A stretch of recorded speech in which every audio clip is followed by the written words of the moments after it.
everybody, it's Christy back with another video, and this isn't really an art haul, but it is a really exciting thing that came up that I wanted to share with everybody. So this, what I have on top, is my DIY Gansai Tambi paint set that I made myself a couple years ago because these paints just don't fit nicely into a palette.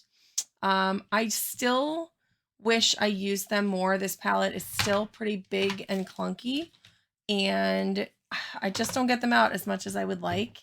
So even though this was a solution to giving me palette space and I have used it, I wanted to try something different. And my buddy Zach over at Arts to Embers actually came up with palettes for the Kuretake Gansai Tambi paints. So I bought a couple of them, and I want to just go through this package with all of you. So first of all, he always sends like the nicest little piece of artwork that you can fill in yourself with watercolor.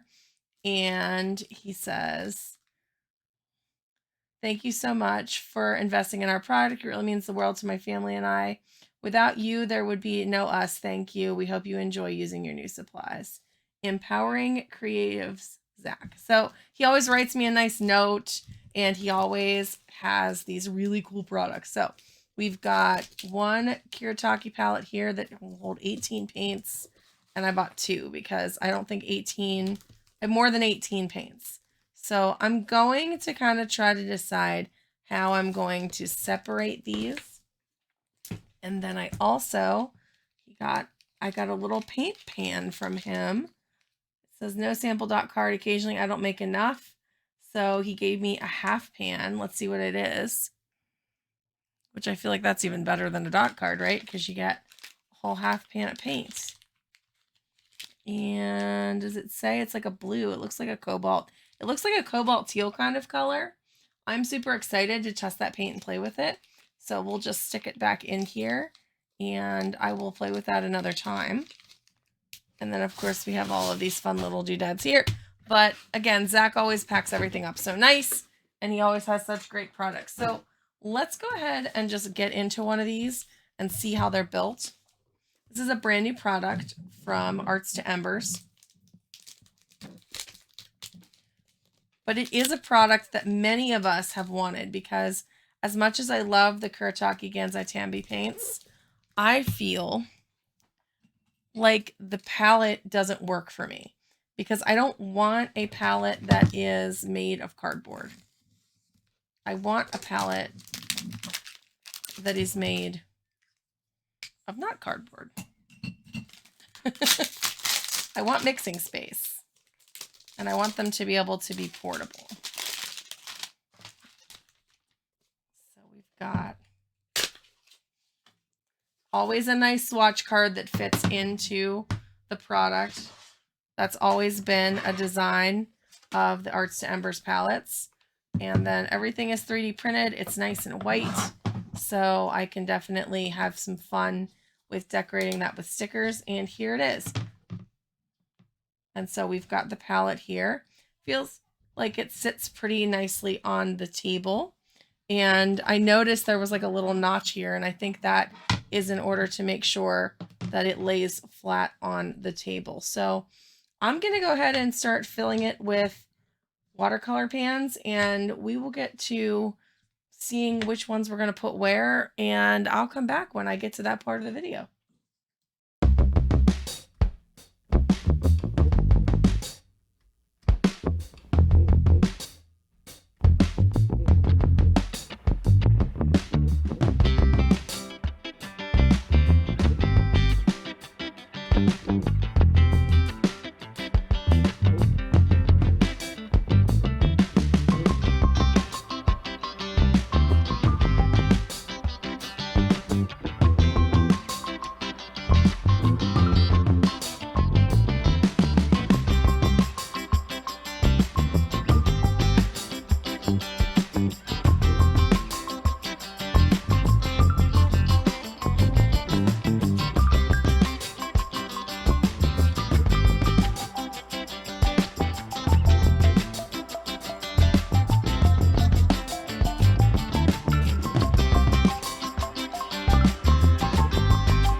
All right, so loads of stuff here to consider, and I just kind of want to go through all of it and tell you my thoughts on the storage of these paints. First of all, I am in love with this palette. I think it's great. It sits nice and flat. I didn't actually mix anything yet. Hopefully you're going to see me do that after all of this with a little paint with me kind of deal. But I wanted to swatch them out, and I did use the swatch that came with Arts to Embers palette, and it felt a little bit like the paper's curling. It's definitely like thinner paper than I'm used to using. And I usually swatch on Fabriano Artistico paper just because it's consistent. Either that or mixed media paper, depending on what I'm going to use the paints for. But because these are paints that I kind of tend to use for media projects, I'm probably going to not keep the swatch in here just because it, and even the swatches themselves were like kind of big. I don't know. It's still wet because I use a lot of water because I'm used to paper that absorbs a lot of water. But I'm really appreciative that they give you one that fits in the palette. So I think that's wonderful, but I'm just picky. And I was probably going to use it, and then I went to my other paints. So these aren't all of the paints. I needed a second pan. And this is what I have in my second pan right now. And then I wanted to swatch that out so that we could kind of look at those colors. So I swatched this just on Fabriano Artistico, which my block will fit in here. And I was like, oh man, these colors are like jumping off the page. Why did I leave them out of this set with these? Some of these don't seem as vibrant. And I was like, okay, you got to swatch it on apples to apples paper. So I went ahead and swatched all of these paints here on Fabriano, and I'll show that in a minute. But these are the colors that I ended up grabbing and putting in my, what I'm calling the secondary palette. I'm already regretting some of my decisions, and I'm probably going to swatch again later. I think I'm probably going to make some switches. But in here, I put my Cadmium Scarlet. This is the Rose Madder Deep. I do love that color. This one is Sap Green Light. This one is Turquoise Green Deep 57, this one. And then we've got these two lighter blues. We've got Horizon Blue, which is this one, and Ultramarine Pale, which is this one. And then this is Blue Gray Deep, which is basically Payne's Gray. So I can already tell you that I am thinking that black is coming out of that other palette and Payne's Gray is going in, because when I looked at these colors, that's what I decided. So when I swatched these, whoops, with my Fabriano, this is what I got. So you can see that just, I could see the more vibrant colors on this paper, and it gave me a much better understanding of why I chose the colors I chose. So I'm probably going to keep a swatch that's this size in here, and that's just personal preference, guys. This not a big deal. So what paints am I going to keep in here? Which ones am I going to trade out? I think my initial diagnosis of color was good for the most part.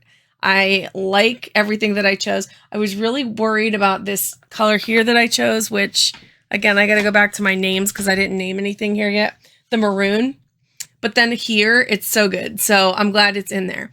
I think I'm going to take out the black and the white, though, because this white is really just going to be to add white to make more of a pastel kind of paint.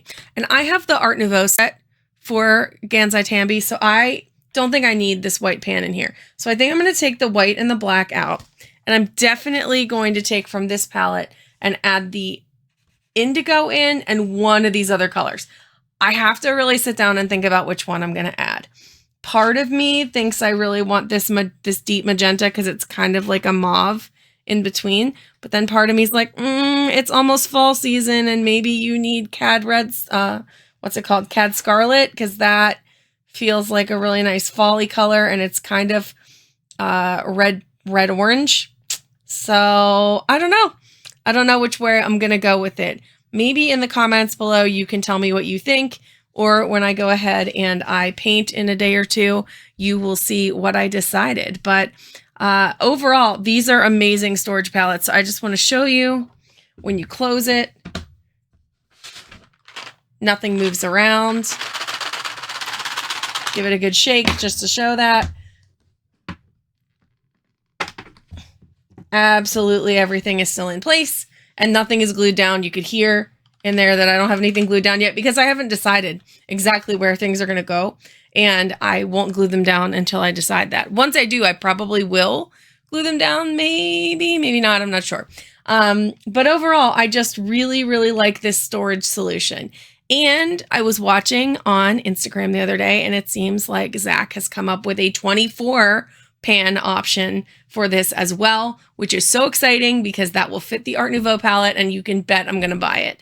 So I think this is going to be awesome. It's going to allow me to use these paints so much more often, and maybe I will just keep them loose because they really don't move around that much when I was painting with them. And that way I can switch things in and out from this palette anytime I want. I do have the graphite set that I could fit in here, and then I would still have 5 wells left for something else. So maybe that's what I'll do, but I'm not really sure if I'm going to utilize both of these yet. I kind of expect that over the course of my art lifetime, I'm going to get more of these paints, and then I'll just have 2 palettes, because even having the 2 palettes together like this, I could get like a nice fancy rubber band to go around them, and I could travel with these, and it is still a way better option than what I was currently using before. And I get it, like when I was trying to be frugal, I wanted a solution that allowed me to paint with the paints, but it did not allow me really to move around with them. And as soon as you did any kind of shaking, it definitely didn't hold up. All right, so I'm going to go ahead and I am going to paint something today with these, and then I'll come back and we'll sign off. But hopefully this gave you a good idea. I'm going to link Zach's store below. So if you're interested in this, he has smaller versions of this as well. And there's a 24 version coming. So maybe you want to give him a like on Etsy so that you can grab it when it comes available. I know I'm getting one.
All right, ladies and gentlemen, so this is the piece that I ended up doing. It's a tutorial. Full disclosure, I'm actually going to link the book that I got it from in the description below because I just wanted to play with these paints and not think about composition or anything. And I always like to take an opportunity to shout out an artist I really like. This came from Colby Bloom's Wilderness Watercolor Landscapes book. It's absolutely beautiful and it was so much fun to do. I had such a blast and it was such a nice exercise for me. This is actually the picture that's on the cover, which is crazy because that wasn't really what I intended, but it's called Glassy Milky Way inside of the book. So I will link that book below. And actually, Colby has her third book coming out this week. I already pre-ordered it. I will throw that link below just because if you like this style or like this vibe and you want to practice and learn how to do it, you should definitely check her books out because she's incredible. Let's get back to the Gansai Tambi paints. So I used these paints for this, and I forgot how much I love playing with these paints.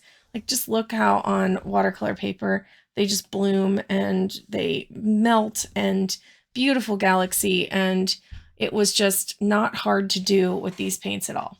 I did end up rearranging the colors, and now I'm happy with what I have in here. So this is my 18 pans. I took the black and the white out. I just end up not using that white for anything. And I often would prefer to have like the Payne's Gray type color, although this is called Deep Navy Blue, I think is what it's called. But I would just prefer to have it in my palette because it basically it reads black, but it's just got a little more character. So for me, that was a better choice. So here's the colors that I ended up with in here, and I will put this like this.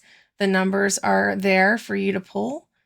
And I added that dark color that was like a Payne's Gray and this mauvey color, which on camera is reading very similar to this pink, but it's actually a really nice go-between between this purple and this pink. This is Deep Madder Rose, or Madder Rose Deep, I think is what it's called. But yeah, so that's what I decided to keep in here. And I am absolutely in love with this palette. I think it's going to be so great. That means in my spillover palette, which is what I'm calling this for now, I've got my Cad Red, the light sap green, the deep turquoise, the horizon blue, and then the pale ultramarine black and white. So that makes a lot of sense to me for the way that I paint. And I think that that's good. I hope to fill this up with more colors. There are a few more colors I would like to grab. So I was looking, and I have 25 Gansai Tambi paints here, and then I have 24 paints from the Art Nouveau line. So that's 49 paints. And then I also have their 6 set of graphite paints. So that brings me up to a total of 55 of the Gansai Tambi paints. There are 100 total. So most of what I'm missing is the metallic line. And then there are 21 other colors that are not in the metallic line that I do not have according to the research that I did. So having looked at my collection, maybe you can give me some pointers as to what you think I can fill this palette with. I know that from St. Louis Art Supply, I can get them individually. And I'm very much looking forward to getting another Arts to Embers palette that I can put my 24 Art Nouveau set in. So guys, what do you think about all of this? Do you like these palettes? Are you interested in getting them? Do you have a solution that you really like for your Gansai Tambi paints that you would like to share? Have you done one of Colby's tutorials before? And if not, who is your favorite artist to do tutorials with when you're feeling like you just want to grab a paintbrush and practice? I'd love to know all of that in the comments below. And that's going to be it for me today. Hopefully this inspires you to get out an art book and paint something today, and we will see you in the next video. Bye for now.